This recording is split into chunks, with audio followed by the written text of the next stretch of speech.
Today we are talking about the best Van Halen bootleg ever, plus Iggy Pop and Prince, and opening the mail, all that and more coming up on Friday Night Vinyl.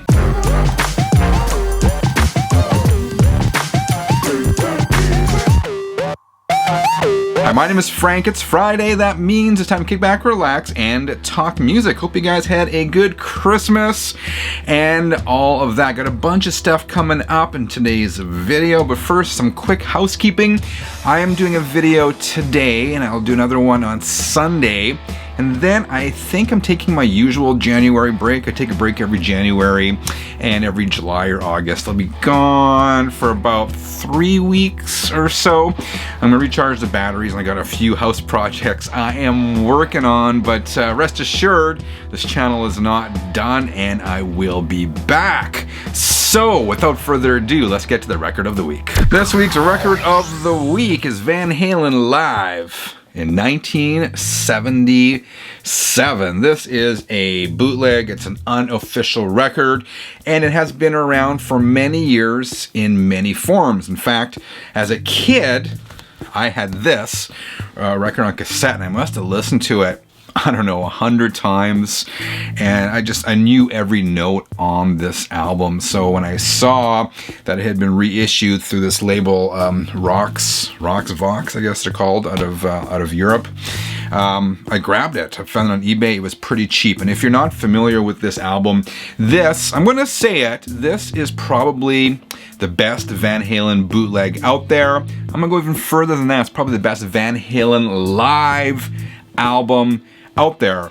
My second favorite, it's not even an album, but my second favorite Van Halen live concert is the Live Without a Net one. I had that on VHS back in the day. Anyway, this is fantastic. They say it was a radio broadcast. I'm not sure. At the very least, it was a soundboard tape. It was recorded towards the end of 1977 at the Pasadena Civic Center, or the Pasadena Civic Auditorium.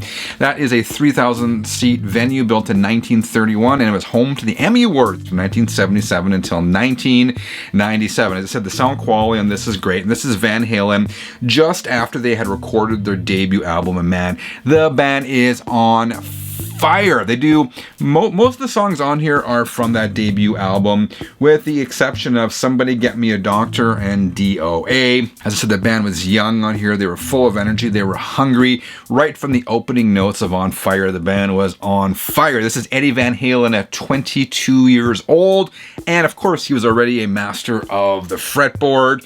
Michael and Alex are in the pocket. Dave's vocals are really, really good, which longtime Van Halen fans will know was sadly missed in later days, in later incarnations of the band. Dave has lost it a little bit.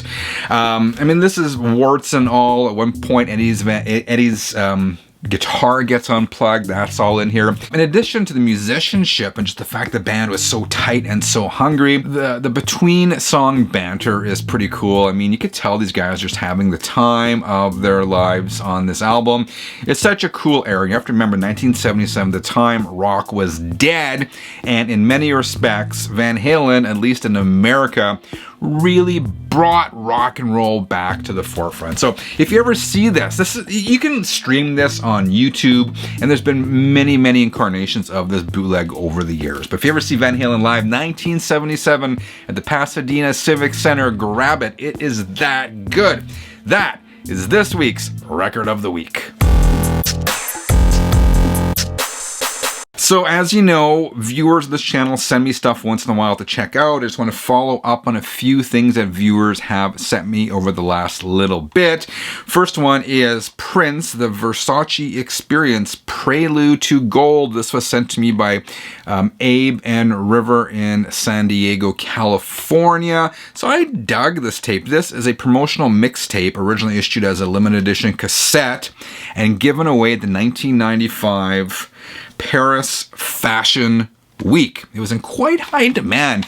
In fact, I was reading this article that said that the original cassette, the one that was given away at that Fashion Week, set a record as the highest price cassette ever sold. A copy of that one sold for $4,000. This was, it was intended to promote Prince's then upcoming album, The Gold Experience.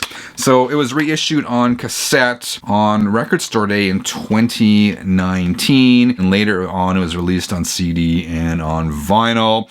There is a purple version of this cassette that was an exclusive for the Electric Fetus chain of record stores in Minnesota.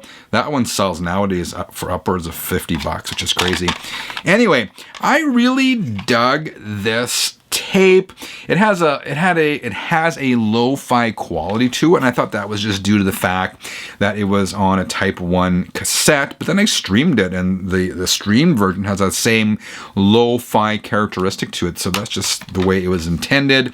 This cassette reminded me of how good Prince really remained in the 1990s and how groundbreaking he was. I believe this was the first album where Prince lost his name Prince and became a symbol. I could be wrong about that. Anyway, I'm really digging this. I'm going to pick up the Gold Experience next because I did like it that much. So thank you very much for this cassette. One more that Abe and River sent over. This is the Iggy Pop Gimme Some Skin 7-inch box set. There are seven 7-inches in here, 7-inch singles, 45s in here. Came with a 45 adapter, came with this booklet, came with a patch, and as I said, it came with 7 of these 45s. There's a version of this box set with colored vinyl. This is the black and white version, which the black version, which I do dig. I've listened to this a few times. My favorite tracks, Cock in My Pocket by the Stooges, I Got It Right by the Stooges, and tell me that song does not want to make you smash things. I mean, it's really good. I Want to Be Your Dog, of course, by the Stooges. I really dug Iggy Pop's version of I Can't Explain. I think it's one of the best covers of that song. And overall, the 7 or the 14 tracks on here, I think, represent garage rock at its finest. Abe and River, thank you for sending this and the Prince cassette. This compact disc also arrived in the P.O. box. This came from Kevin Somerville in Waterloo, Ontario, and he wrote, "Hello, Frank and Sherry. I thought I'd send you a copy of our compact disc. It's country rock. Definitely not bro country, lol. Kevin had emailed me asking me if I'd be interested in checking this out and if I liked country. I do like some country and some roots music. I said, just not bro country. I'm not into bro country. So he assured me it's not bro country. He says, I hope you enjoyed the CD and feel free to give it a review on the channel. Thank you, Kevin.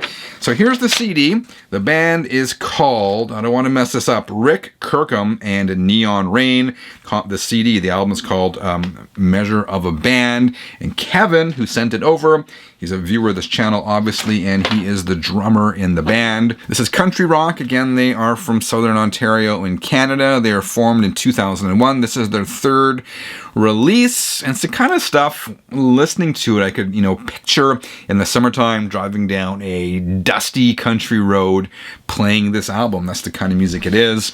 Some good stuff on here. The track You Won't Bring Me Down has a riff, to me, somewhat reminiscent of AC/DC's Highway to Hell, but more of a countrified version of that. There are also some fun cover songs on here, including their version of Is She Really Going Out With Him, which is a Joe Jackson song, and a really fun surprise. To close this album, it's a cover of Culture Club's Karma Chameleon, but kind of countrified rock version of it, which works surprisingly well. So thank you, Kevin, for sending this over. This is, again, Rick Kirkham and Neon Rain. Next up, let's open the mail. Okay, this first package I'm going to show you actually arrived like a week before Christmas, and I previously recorded my opening of this package. It came from my buddy Gil in Saskatchewan. Check this out. This package came from my buddy Gilly Beck, who lives about 9 hours from here. And unfortunately, with this COVID stuff and just timing, I haven't seen Gil and his family now for like 2 years, which is unfortunate. So Gil, hopefully we can hang out and raise a glass or two in 2022. Anyway, thank you so much, man, for sending this. I don't know what it is, so let's find out. So I know Gil texted me and said, hey Frank, what is your shirt size? Actually, speaking of shirts, check this Christmas sweater out, Canadian Club. I actually won that in a Facebook contest. You get these sponsored ads on Facebook all the time, and it said, click here for your chance on winning a Canadian Club Christmas sweater. And, you know, I did it, and I figure no one ever wins those things, but unannounced, a few days later, the sweater just showed up without any sort of, you know, acknowledgement that I had won or anything, so I was pretty happy. Okay, here is what Gil sent. Okay, this is cool. Look at this. Alice is one of my favorites. And I'm not familiar with this record at all. Alice Cooper, Freak Out Song Showcase. I think Gil told me about this a long time ago. Compilation 1984, 85 from London. Sorry, you didn't see that. Compilation from 1984, 1985, London. So this is really early Alice Cooper, I believe. That's cool. It's definitely not from this era, but I love Alice and I love quirky albums. So this kind of checks off both of those check marks. Record looks nice. There you go. Showcase Alice Cooper. Awesome. Thank you, Gil. This is a perfect addition to my Alice collection. So awesome. And so he asked me for my shirt size. So,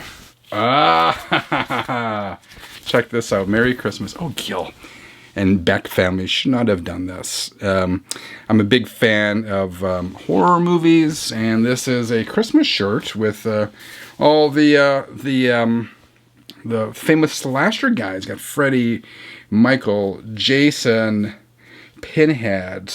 I'm not sure who that one is. And Chucky, of course. I love this. Thank you very much, Gil. Thank you very much, Beck family. And let's get together in 2022. We'll make it that way. And maybe you'll make it here. Who knows? Maybe we can see each other twice. Cheers, guys. Happy New Year. All right, I got one more piece of mail. This came from Graham Biggs. And Graham has been a longtime viewer of this channel. And he religiously comments on these videos. And I'm always happy to hear from Graham. So thank you very much. He told me something was coming. Again, there was no need to send this, man. I'm just happy you enjoy and you dig the videos. But this is awesome that you sent it. It came all the way from England. I just picked this up in the P.O. box today. Here we go. We got the note. Whoa, okay. Frank, just a little something to say Happy Christmas and thank you for the great Channel 33 RPM shows. No problem, Graham. As I said, thank you for watching. He says, been watching now for over 2 years, and while I'm not such a rock or metal freak like you, I still find them interesting and look forward to new shows each week. Thank you very much. Wanted to share 2 albums from bands I've been listening to in the last 12 months I think you will like. Both are UK bands. Awesome. First band is called The Amazons, and the album is called Future Dust. He says, saw a track on YouTube and it reminded me a little bit of Black Sabbath. They are supporting Royal Blood on their 2022 UK tour. Awesome. Look forward to checking that out. And the second band is called Maker, and the album is called Dead Ends and Avenues. Graham wrote, came across it on Twitter and I love it. A psychedelic bluesy rock and roll with a little bit of soul. That sounds awesome. Okay, here we go. The Amazons, Future Dust. These are packaged very well. That is a very cool album cover. I'm not sure if you can tell, but that's die cut right there. So, yeah, you can see right there. So, it's die cut. And there's the inner. So, awesome. Of course, I will listen to these and I will report back with my thoughts on them. And let's open up the second one. Here we go. So, he said this one was called Maker, Dead Ends and Avenues. So there we go. Here's the jacket. Both of these sound really, really cool. And this was super generous of you, Graham. Super nice of you. And I do these videos for fun. There's no need to send anything, but I'm super appreciative of this. And really, really, really awesome of you. So thank you, Graham. I will listen to these and I will report back. All right, 33ers, that is the Friday update. Let me know what you thought in the comments below. Hope your holidays are going well. Until next time, keep on spinning.